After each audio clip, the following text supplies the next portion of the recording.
नमस्कार, मी अर्चना केतकर। आज फाल्गुन शुद्ध षष्ठी शके 1945 सादर करत आहोत ठाणे वार्ता। ठळक घडामोडी। राज्य उत्पादन शुल्क विभागाच्या ठाणे भरारी पथकाने शहापूर इथे बनावट विदेशी मद्याचा 1,31,00,000 रुपयांचा मुद्देमाल केला जप्त। वागळे इस्टेट येथील भाड्याच्या इमारतीत जिल्हा परिषदेचे कामकाज सुरू आणि केंद्र आणि राज्य पुरस्कृत योजनेच्या माध्यमातून 13,538 घरकुल पूर्ण करण्यात जिल्हा परिषदेला यश। या आणि इतर घडामोडी विस्तृतपणे पण काही क्षणातच आमच्या फेसबुक, यूट्यूब आणि संकेतस्थळाला सबस्क्राइब करायला विसरू नका। आपण पाहत आहात श्री स्थानक वाहिनी, ठाणे जिल्ह्याचं मुख्य व्यासपीठ। ठाणे वार्ता पहा श्री स्थानक वाहिनीवर। आता सकाळी 9:15 पासून रात्री 9:15 पर्यंत ठाणे वार्ता, ठाण्यातील पहिलं दृकश्राव्य माध्यम। ठाणे वार्ता आणि श्री स्थानक वाहिनीचं लाईव्ह स्ट्रीमिंग ठाणेवार्ता.com वरील लाईव्ह स्ट्रीमवर क्लिक करा आणि अगदी मोबाईलवरही ठाणे वार्ता श्री स्थानक वाहिनीचा आनंद लुटा। यासाठी आमचं ॲप डाउनलोड करा। ठाणे वार्ता पहा श्री स्थानक वाहिनीवर। आता सकाळी 9:15 पासून रात्री 9:15 पर्यंत ठाणे वार्ता, ठाण्यातील पहिलं दृकश्राव्य माध्यम। आपण पाहत आहात श्री स्थानक वाहिनी, ठाणे जिल्ह्याचं मुख्य व्यासपीठ। वागळे इस्टेट इथल्या भाड्याच्या इमारतीत जिल्हा परिषदेचे कामकाज सुरू झालं आहे। जिल्हा परिषद ठाणे ग्रामीण भागातील शासकीय कामकाजात महत्त्वाची भूमिका बजावत असते। जिल्हा परिषदेअंतर्गत होणारा कारभार सांभाळण्यासाठी ही वास्तू भक्कम असणं देखील तितकंच महत्त्वाचं आहे। जिल्हा परिषद ठाणे येथील इमारत 1965-66 साली बांधण्यात आली होती। मुख्य इमारत अति धोकादायक असल्याने मार्च 2019 मध्ये पाडण्यात आली। याच ठिकाणी नवी प्रशासकीय इमारत बांधण्यात येणार आहे, म्हणून पुढील 3 वर्षांसाठी वागळे इस्टेट येथील स्क्वेअर फीट होम्स इथे भाडेतत्वावर जिल्हा परिषदेचं कामकाज सुरू करण्यात आलं आहे। प्राथमिक आणि माध्यमिक शिक्षण विभाग BJ हायस्कूल येथे स्थलांतरित करण्यात आला आहे। जिल्हा परिषद ठाणे येथील सार्वजनिक बांधकाम विभाग आवारातील जिल्हा ग्रामीण विकास यंत्रणा आणि बांधकाम विभाग आहे त्याच इमारतीतून कामकाज करतील, अशी माहिती मुख्य कार्यकारी अधिकारी छाया शिरसोदे यांनी दिली आहे। जिल्हा परिषदेच्या नवीन मुख्य इमारतीच्या प्रस्तावाला 73,25,37,000 रुपयांची प्रशासकीय मान्यता मिळाली आहे। नवीन इमारतीमध्ये सर्व विभाग एकत्रित समन्वयाने काम करू शकणार आहेत, त्यामुळे कामकाज सुरळीत चालू राहायला मदत होईल। कासारवडवली राम मंदिर येथील तलावाचे सुशोभीकरण करण्याच्या कामाचं भूमिपूजन आमदार प्रताप सरनाईक यांच्या हस्ते झालं। कासारवडवली राम मंदिर इथे असलेल्या तलावाजवळ आजूबाजूच्या परिसरातील नागरिक मॉर्निंग वॉकसाठी, फिरण्यासाठी, निवांत वेळ घालवण्यासाठी सकाळ आणि संध्याकाळी येत असतात। या तलावाचं जतन करण्याच्या दृष्टीने उपवन घाटाप्रमाणे या तलावाच्या किनाऱ्याला काळे दगड वापरून घाटाचे बांधकाम करून त्या ठिकाणी संगीत कारंज बसवून या तलावाचं सुशोभीकरण करण्यासाठी सरनाईक यांनी राज्य सरकारकडून निधी मंजूर करून आणला आहे। प्रताप सरनाईक यांच्याच संकल्पनेतून उपवन तलावाजवळ बनारस घाटाच्या धर्तीवर उपवन घाट बनवण्यात आला असून तिथे अनेक धार्मिक सांस्कृतिक कार्यक्रम होतात। त्यामुळे कासारवडवली राम मंदिर येथील तलावावर उपवन घाटाप्रमाणे बनारस घाटाच्या धर्तीवर काळे दगड वापरून घाट बांधले जावेत, अशी संकल्पना आहे। तसेच तलावात म्युझिकल फाउंटन लावले जातील व त्यावर लाईट इफेक्ट्स देण्यात येतील। संगीत कारंज्याचे म्हणजेच म्युझिकल फाउंटनचे दररोज सायंकाळी लेझर शो ठेवले जातील, जे पाहण्यासाठी परिसरातील नागरिक आणि पर्यटकही येऊ शकतील आणि त्यामुळे पर्यटनाला चालना मिळेल, असंही सरनाईक म्हणाले। या कामासाठी राज्य सरकारकडून 15 कोटींचा निधी आमदार सरनाईक यांच्या मागणीनंतर मंजूर करण्यात आला होता। महानगरपालिका क्षेत्रात मूलभूत सोयी सुविधांचा विकास या योजनेअंतर्गत हा निधी देण्यात आला आहे। विशेष म्हणजे या प्रकल्प खर्चाचा 100% हिस्सा राज्य शासनाचा राहणार असल्याने राज्य सरकारच्या निधीतून हे काम होणार आहे। आता या तलावाचे सुशोभीकरण करण्याच्या कामासाठी महापालिकेकडून निविदा प्रक्रिया होऊन ठेकेदाराला कार्यादेश देण्यात आला असून या वर्षाच्या अखेरपर्यंत हे काम पूर्ण होईल, असा विश्वास आमदार प्रताप सरनाईक यांनी व्यक्त केला। राज्य उत्पादन शुल्क विभागाच्या कोकण विभागीय ठाणे भरारी पथकाने शहापूर इथे बनावट विदेशी मद्याचा 1,31,00,000 रुपयांचा मुद्देमाल जप्त केला आहे।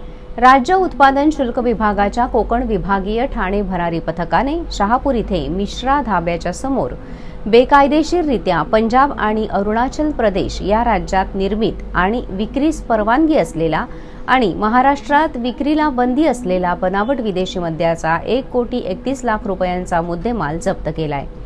नाशिक मुंबई रोडवरून परराज्यातील अवैध मद्याची वाहतूक होणार असल्याची माहिती मिळाली। त्यानुसार निरीक्षक दिगंबर शेवाळे यांच्या समवेत दुय्यम निरीक्षक आणि त्यांच्या सहकारी स्टाफने मिश्रा धाब्याच्या समोर सापळा रचला असता टाटा मोटर्सच्या ट्रकमध्ये मोठ्या प्रमाणात महाराष्ट्रात विक्रीला बंदी असलेले बनावट विदेशी मद्याचे 1,502 बॉक्स आढळून आल्याने वाहन चालक जसपाल सिंगला अटक करण्यात आली। परराज्यातील अवैध मद्य वाहतुकीसाठी वापरलेला टाटा मोटर्सचा ट्रक आणि राज्यात विक्रीला बंदी असलेले बनावट विदेशी मद्याचे एकूण 1,502 बॉक्सेस, 2 मोबाईल आणि एका वाहनासह अंदाजे 1,31,00,000 रुपयांचा मुद्देमाल जप्त केला।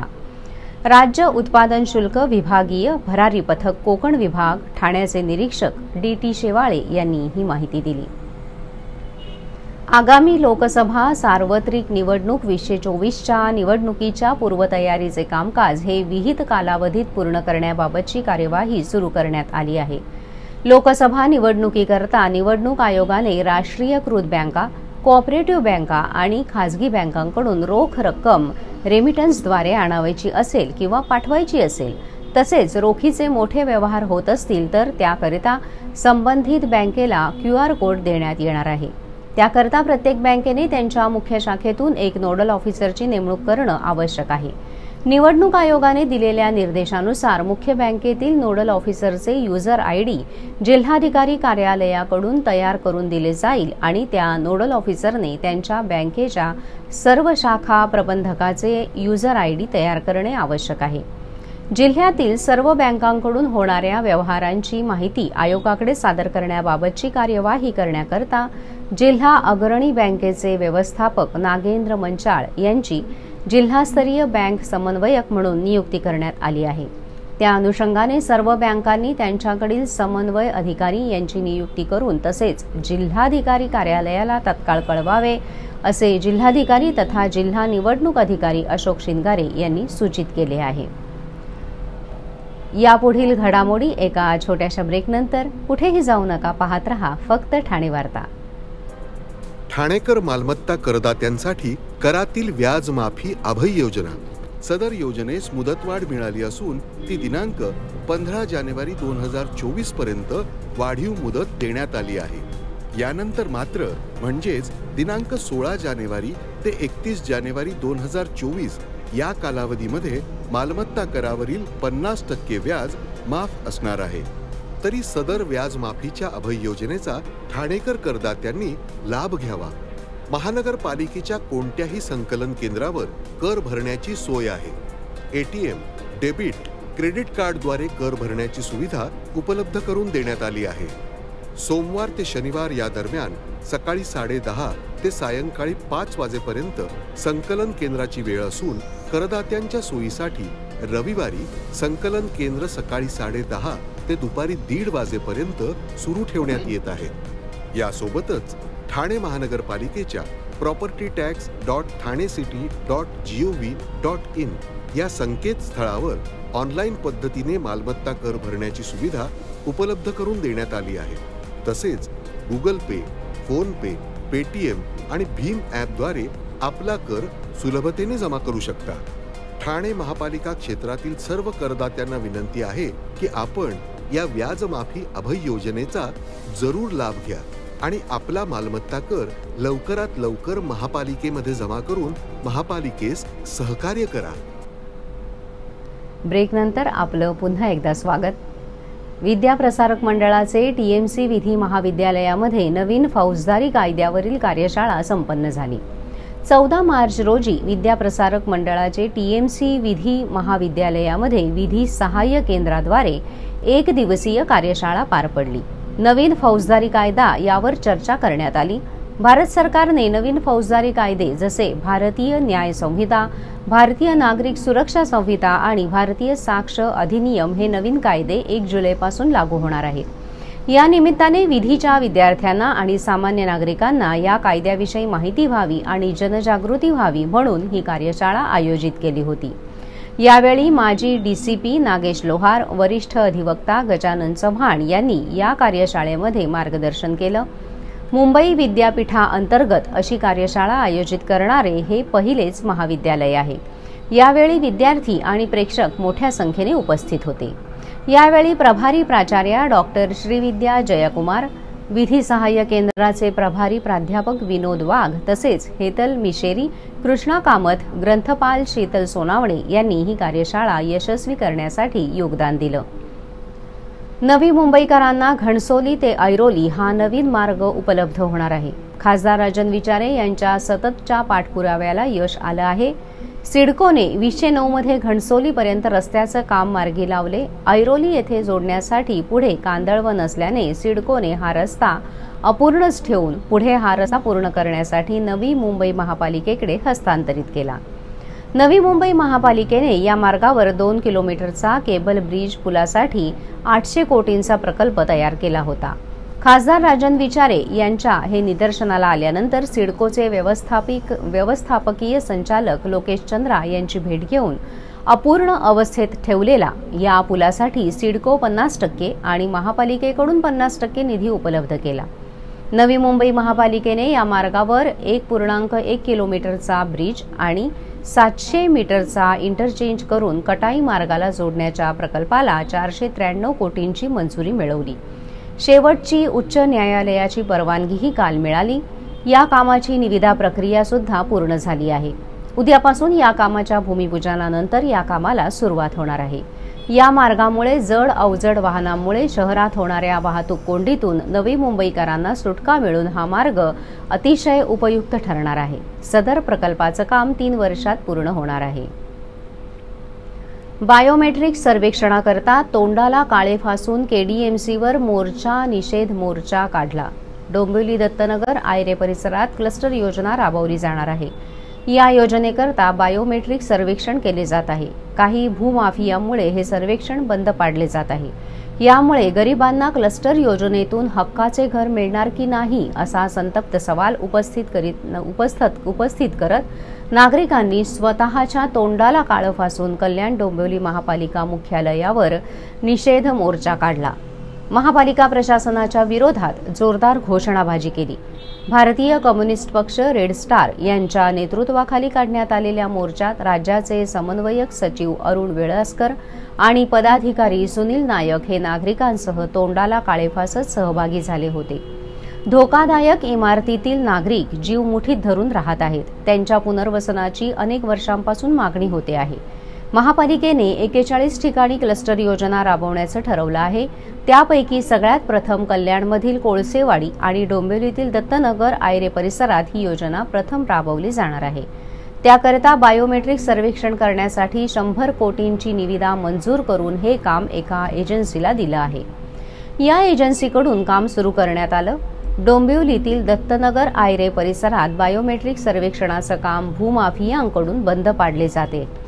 सर्वेक्षण सुरू करण्याची मागणी अनेक वेळा करून देखील बंद पडलेले सर्वेक्षण सुरू झालेले नाही। सर्वेक्षण पोलीस संरक्षणात केले जाईल असे लेखी पत्र महापालिकेने दिले होते। मात्र महापालिका केवळ पत्रव्यवहार करून नागरिकांची बोळवण करते आहे। शासन तुमच्या दारी डोंबिवलीत कार्यक्रम पार पडला। त्यावेळी मुख्यमंत्री एकनाथ शिंदे यांनी पालकमंत्र्यांच्या हस्ते हा प्रश्न सोडवू असेही म्हटले होते। यावरून शासन आपल्या दारी हा कार्यक्रम म्हणजे नागरिकांची शुद्ध फसवणूक असल्याचा आरोप नायक यांनी केला आहे।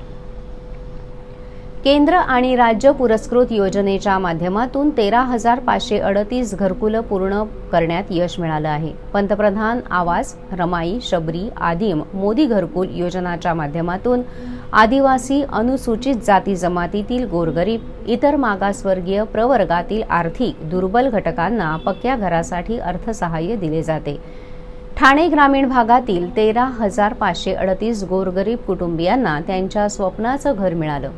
केंद्र पुरस्कृत योजना आणि राज्य पुरस्कृत घरकुल योजनांची यशस्वी अंमलबजावणी होत असल्याची माहिती मुख्य कार्यकारी अधिकारी छाया शिरसोदे यांनी दिली। केंद्र पुरस्कृत घरकुल योजनेच्या माध्यमातून प्रधानमंत्री आवास योजना ग्रामीण अंतर्गत 2016-17 ते 2021-22 या वर्षात 9,535 घरकुलं जिल्ह्यात मंजूर झाली असून 8,946 घरकुल पूर्ण करण्यात यश मिळालं असून 93% काम पूर्ण झालंय. शिल्लक 589 घरकुले लवकरात लवकर पूर्ण करण्याचं नियोजन जिल्हा ग्रामीण विकास यंत्रणामार्फत करण्यात आलं आहे. 2016-17 ते 2021-22 या वर्षात केंद्र पुरस्कृत पंतप्रधान आवास योजना आणि 2016-17 ते 2022-23 या वर्षात राज्य पुरस्कृत रमाई, शबरी, आदिम, मोदी घरकुल योजनेच्या माध्यमातून 13,538 घरकुलं पूर्ण करण्यासाठी यशस्वी अंमलबजावणी करण्यात आली आहे.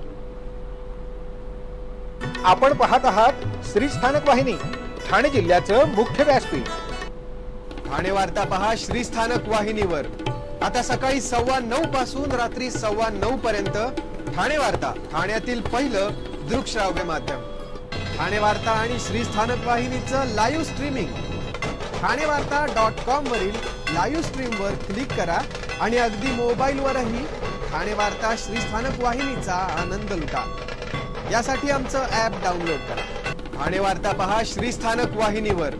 आता सकाळी 9:15 पासून रात्री 9:15 पर्यंत ठाणे वार्ता, ठाण्यातील पहिलं दृकश्राव्य माध्यम.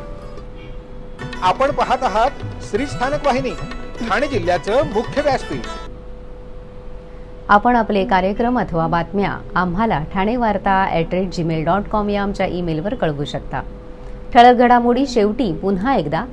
राज्य उत्पादन शुल्क विभागाच्या ठाणे भरारी पथकाने शहापूर इथे बनावट विदेशी मद्याचा 1,31,00,000 रुपयांचा मुद्देमाल केला जप्त. वागळे इस्टेट येथील भाड्याच्या इमारतीत जिल्हा परिषदेचे कामकाज सुरू आणि केंद्र आणि राज्य पुरस्कृत योजनेच्या माध्यमातून 13,538 घरकुलं पूर्ण करण्यात जिल्हा परिषदेला यश. या होत्या ठाणे वार्ता. आपली एखादी बातमी बघायची राहून गेल्यास आपण आमच्या ठाणेवार्ता.in या संकेतस्थळाला किंवा आमच्या फेसबुक पेज तसंच यूट्यूब चॅनलला अवश्य भेट द्या. तर मग पुन्हा भेटूया पुढील बातमीपत्रात फक्त श्री स्थानक वाहिनीवर. धन्यवाद.